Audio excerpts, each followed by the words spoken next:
Greetings all, Dr. John Bellavance here. I'm here to give you just a brief introduction to the Way to Happiness and Peace Building seminar series. It's basically based on the six pillars that you see before you. The first is managing ourselves. So in other words, if we can manage ourselves well and we can have peace within ourselves, then our relationships are more likely to be peaceful, which is really to do with the second pillar, which is managing ourselves. And the third, as well, if we manage ourselves and our relationships well, we may become more sensitive to our natural environment, and so we will be able to manage our environment sustainably, which is the third pillar. The other three are really to do with a global mindset. So we need global citizens.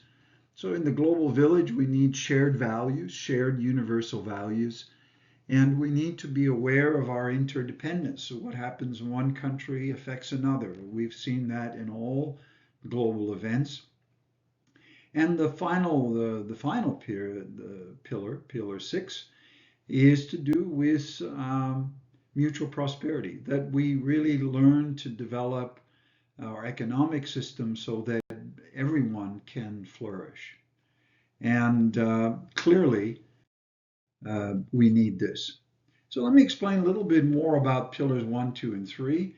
The first is managing ourselves, as I said. So essentially, as human beings, to be self-actualized, it means that we become individuals that we're proud of, that we've achieved what we wanted to. We have to unite our mind and body. We have to bring our mind and body into harmony. So, and hence, more importantly, in harmony with clear values.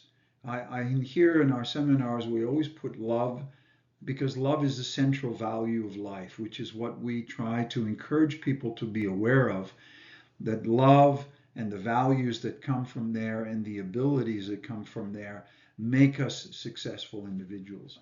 And of course, the second, managing our relationship well, is essentially the same, and that is that family members, husband and wife, parents and children, friends, acquaintances, neighbors, we need to be centered on love, and from there, our values flow and our abilities to develop good relationships. And by doing that, we can create these successful relationships and we can create good families. The third is, of course, our relationship to our natural environment, but it also means how humans interact in society. So it's also the contributions that we bring to our world successfully in our businesses, in our work environment, but also our, without a doubt, our relationship to the natural environment. Now, pillars four, five, and six are the three pillars that we need for we call it a global citizen mindset and practices. And that is that in the global village, we need universal values. Each of our countries, whether Australia, Europe, the Western world, Africa, we have really become the global village. And the global village is really important, is that we find shared values that transcend our national interests, that transcend even religious interests, that really we can come together as a human family. We need shared values. Pillar number five is our interdependence. As we see in the world today, when there's war in one place, it affects all of us. When there's conflict in one nation, when there's economic issues in one nation, it affects another. So we are interdependent not only on each other, on our economic systems, on our, we are also interdependent or dependent, if you like, on our natural environment. So how we treat the natural environment will come back for good or for ill towards us. And the final pillar is mutual prosperity. As I said, we have to really realize the nature of the world we live in, and that is that if people are in poverty, we cannot have peace in the world. So, in chapter one, which is of the book of we find that we talk about, first of all, finding meaning and purpose. So for all of us, we have to find meaning in our lives. In chapter 2, we have to live consciously, which means that we have to know ourselves. We have to know the mental prisons that we have created for ourselves, and how, the hang-ups and difficulties that we have, how they affect the people around us.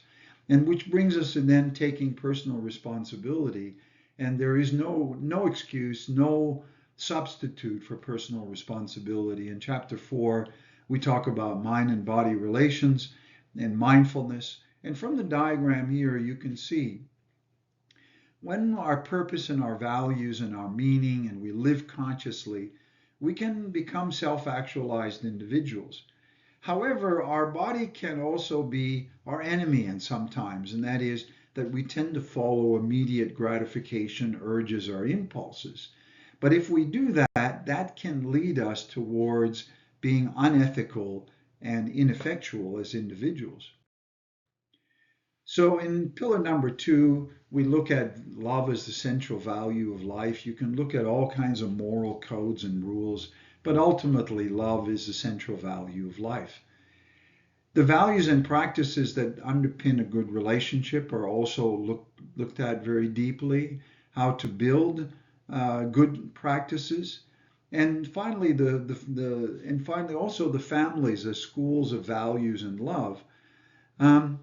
And we link this to the understanding of the 4 spheres of love in the family, namely the relationship between parents and children, between siblings, and between husband and wife. So in other words, relationship between children and parents as well. So in those 4 spheres of love, there are many values and love that need to be actualized, and certain practices that we learn from the family, and certain practices that are beneficial to us. And of course, sometimes these relationships can also be dysfunctional. So we look at, what we can do to make these relationships stable. And as we know, our environment, we talked about interdependence, and that is when we manage our natural environment, we need to have sustainable development. So the reason for that is that we have to be aware that human and natural systems are coupled.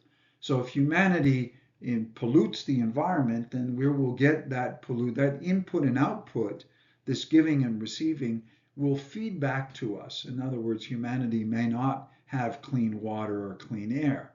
Now, the reason for that is because often we have separated values from development. So business practices and so on have been separated. So now we're going to look at self-interest, but higher moral values have been separated often from development. And so by doing that, reintroducing moral values, we can reintroduce sustainable practices. So one of the areas that in our seminar we try to emphasize is that there's a holism in science. There's a way of looking at science by breaking down everything to a little smaller bits and pieces, and looking at what makes things work. But there's also a holistic approach, and that is that when we look at life, we can realize that life is moving towards, it has purpose, and it's moving towards greater integrative wholes. That means that we combine one or more things. So for example, take the individual mind and body and how this all works, consciousness. The way to become a whole person is to actually harmonize and integrate all of these elements together to be a successful person. So if you take that and then we expand that into another larger integrative whole, that we call the family, or relationships with others, and also our relationship to the environment. This sort of consciousness allows us to see that life has purpose, and we move towards that purpose. So the next one is that we emphasize the value of love, and that is that if we experience love, we have to expand love. In other words, very often people will say, oh, look, I'm not interested in that, or no, don't want to create a family, don't want this, don't want that. I'd kind of rather be by myself. But in fact, it is through our relationship that we expand our capacity to love. By having a child, our hearts develop and we have this greater capacity to love and experience life. So, in the sense, we have to move ourselves towards something, we have to live for something greater than ourselves. If we want to feel love, we have to expand love. So, the values that underpin a relationship, there are many, and in this video, I'm only going to highlight a few. And the first is the living for the sake of others, altruism.